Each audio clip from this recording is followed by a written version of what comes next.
तो विद्यार्थियों, आज मैं आपको कंप्यूटर के भागों के बारे में बताऊंगा। तो इसके इनपुट आउटपुट और हार्डवेयर और सॉफ्टवेयर के भागों के बारे में बताऊंगा, और यही आपके जो परीक्षा होती उसमें यही आएंगे। कंप्यूटर के आवश्यक भाग कौन से हैं? कंप्यूटर के विभिन्न भागों को दर्शाता हुआ एक ब्लॉक डायग्राम बनाइए। प्रत्येक भाग की कार्यविधि की विवेचना कीजिए एवं कंप्यूटर की विशेषताएं बताइए।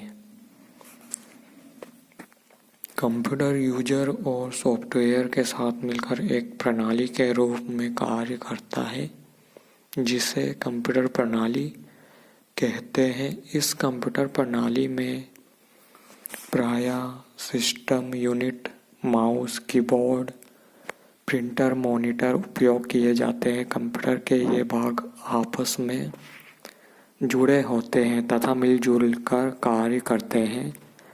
और ये आपका डायग्राम है। तो कंप्यूटर के जो भाग है उनमें सबसे पहले कंप्यूटर हार्डवेयर को समझते हैं, है ना। तो कंप्यूटर का हार्डवेयर में कंप्यूटर के यांत्रिक, विद्युत तथा इलेक्ट्रॉनिक भाग कंप्यूटर हार्डवेयर कहलाते हैं। दूसरे शब्दों में हम यहाँ कह सकते हैं कि कंप्यूटर सिस्टम के ऐसे भाग को जिसे आसानी से छूकर महसूस किया जा सके कंप्यूटर हार्डवेयर कहते हैं। एक कंप्यूटर सिस्टम में input output devices, storage, processing व कंट्रोल डिवाइसेज हार्डवेयर कहलाते हैं। सीपीयू कंप्यूटर का दिमाग होता है। इसका प्रमुख कार्य प्रोग्रामों को क्रियान्वित करना है। इसके अलावा कंप्यूटर के सभी भागों जैसे मेमोरी, इनपुट और आउटपुट डिवाइसेस के कार्यों को भी नियंत्रित करती है। एक कंप्यूटर में एक से ज़्यादा माइक्रो प्रोसेसर हो सकते हैं। सीपीयू को पुनः 3 भागों में बांटा जा सकता है: CU, ALU. 3 memory. CU hardware की क्रियाओं को नियंत्रित और संचालित करता है। यहाँ इनपुट आउटपुट क्रियाओं को नियंत्रित करता है। साथ ही मेमोरी और एएलयू के मध्य डाटा के आदान प्रदान को निर्देशित करता है।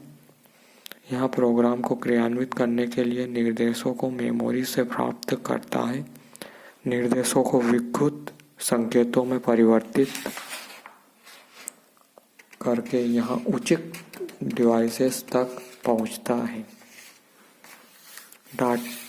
जिससे डाटा प्रक्रिया का कार्य संपन्न हो सके। सीयू को कंप्यूटर का दिमाग भी कहते हैं। Second, ALU. इसको एएलयू भी कहते हैं। यहाँ यूनिट डाटा पर अंकगणितीय क्रियाएं, जोड़, बाकी, गुणा, भाग और तार्किक क्रियाओं करती है। एएलयू कंट्रोल यूनिट से निर्देश लेता है। यहाँ मेमोरी से डाटा को प्राप्त करता है तथा प्रोसेसिंग के पश्चात सूचना को मेमोरी में लौटा देता है। एएलयू के कार्य करने की गति अति तीव्र होती है। यहाँ लगभग 10 लाख गणनाएं प्रति सेकंड की गति से करता है। तो विद्यार्थियों, एएलयू का तो आपको पता है, एएलयू से गणना जो उसका गिनने का काम है वो एएलयू के द्वारा होता है ना। इसके बाद इसमें कई रजिस्टर और एक्यूमुलेटर होते हैं जो गणनाओं के दौरान इंटरमीडिएट रिजल्ट को संग्रह करते हैं। एएलयू प्रोग्राम के आधार पर कंट्रोल यूनिट के बताए अनुसार सभी डाटा मेमोरी से प्राप्त करके एक्यूमुलेटर में रख लेता है। उदाहरण था, माना 2 संख्याओं ए और बी को जोड़ना है। कंट्रोल यूनिट ए को मेमोरी से प्राप्त कर एएलयू में पहुंचाती है। अब यहाँ बी का मान मेमोरी से चुनकर एएलयू में स्थित ए में जोड़ती है। परिणाम एएलयू से वापस मेमोरी में स्थित हो जाता है। तो मेमोरी की जो डेफिनेशन मैं बता देता हूँ।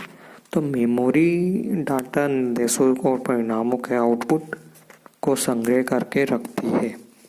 यहाँ कंप्यूटर का महत्वपूर्ण भाग है, जहाँ डाटा तथा प्रोग्राम प्रक्रिया के दौरान स्थित रहते हैं और आवश्यकता पड़ने पर तुरंत उपलब्ध होते हैं। मेमोरी को प्राथमिकता या मेन मेमोरी भी कहते हैं। कंप्यूटर की मेमोरी सेल लोकेशन में विभाजित होती है।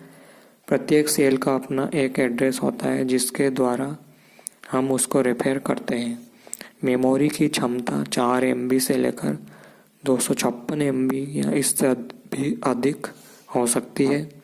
कंप्यूटर की मेन मेमोरी निम्नलिखित 2 प्रकार की होती है, रैम या रैंडम एक्सेस मेमोरी।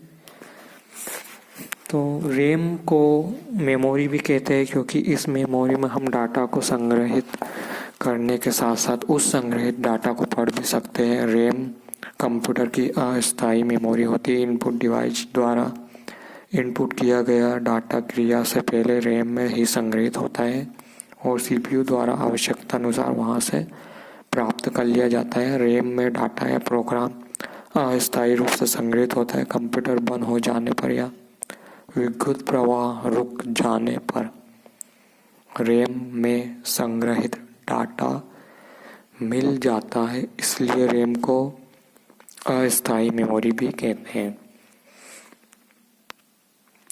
रैम की क्षमता या आकार भिन्न भिन्न होते हैं, जैसे 1 MB, 2 MB, 4 MB, 16 MB, 32 MB, 128 MB आदि।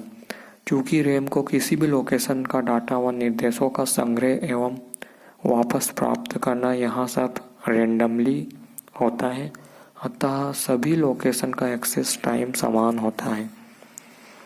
इसके बाद रोम की डेफिनेशन बताते हैं। रोम को रीड ओनली मेमोरी कहते हैं। तो रोम कंप्यूटर की स्थायी मेमोरी होती है जिसमें अक्सर कंप्यूटर निर्माताओं द्वारा प्रोग्राम संचित करके स्थायी कर दिए जाते हैं जो समयानुसार कार्य करते हैं तथा आवश्यकता पड़ने पर ऑपरेटर को निर्देश देते रहते हैं। बेसिक इनपुट आउटपुट सिस्टम नामक प्रोग्राम रोम का ही उदाहरण है, जो कंप्यूटर के ऑन होने पर उसकी सभी इनपुट आउटपुट डिवाइसेस को चेक करने एवं नियंत्रित करने का कार्य करता है। इस मेमोरी में संग्रहित प्रोग्राम परिवर्तित और नष्ट नहीं किए जा सकते हैं, उन्हें केवल पढ़ा ही जा सकता है, इसलिए इस मेमोरी को रीड ओनली मेमोरी कहते हैं। कंप्यूटर बंद हो जाने या विद्युत प्रवाह बंद हो जाने पर भी इसमें संग्रहित प्रोग्राम नष्ट नहीं होते हैं, अतः हम रोम को स्थायी संग्रह माध्यम भी कहते हैं। आरंभ में रोम के लिए यह बाध्यता थी कि कंप्यूटर निर्माता भी एक बार किसी प्रोग्राम को रोम चिप पर संग्रहित करने के बाद उसे ना तो मिटा सकते हैं और ना ही उस प्रोग्राम में संशोधन कर सकते हैं, परंतु बाद में प्रोम, ईप्रोम नाम की रोम बनाई गई जिनके अलग अलग लाभ हैं। Peripherals, input devices, output devices और secondary storage disk, tape, floppy आदि को पेरिफेरल्स कहा जाता है। इनपुट डिवाइसेस में के बारे में बताता हूँ। वे उपकरण या डिवाइसेस जिनकी सहायता से हम डाटा एवं निर्देश कंप्यूटर को प्रेषित करते हैं, इनपुट डिवाइसेस कहलाती है। इनपुट डिवाइसेस कंप्यूटर एवं मानव के मध्य संपर्क की सुविधा प्रदान करती है। इनपुट डिवाइसेस डाटा और निर्देशों को कंप्यूटर के समझने योग्य संकेतों में परिवर्तित करके कंप्यूटर को प्रेषित करती है। इनपुट डिवाइसेस के मुख्य उदाहरण निम्न प्रकार हैं: keyboard, mouse, joystick, track ball, light pen, touch screen, graphic tablet, scanner. Output devices, output devices के द्वारा कंप्यूटर से प्राप्त परिणामों को प्राप्त किया जाता है। इन परिणामों को प्रायः डिस्प्ले डिवाइसेज या प्रिंटर के द्वारा यूजर को प्रस्तुत किया जाता है।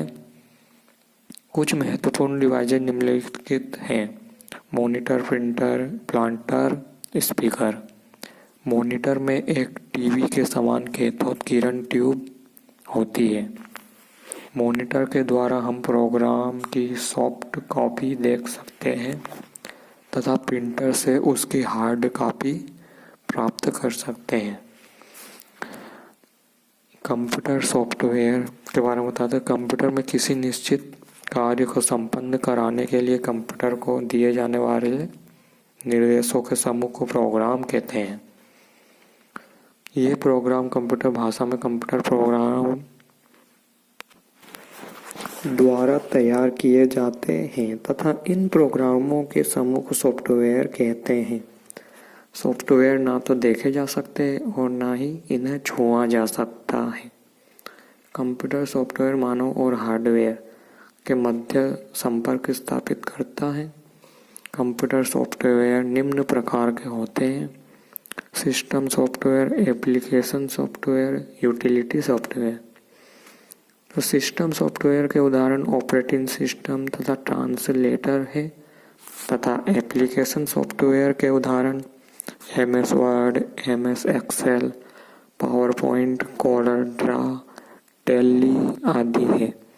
कंप्यूटर की विशेषताएं आपको विद्यार्थियों बाद में बताऊंगा। तो अगले वीडियो में कंप्यूटर की विशेषताओं के बारे में हम पढ़ेंगे।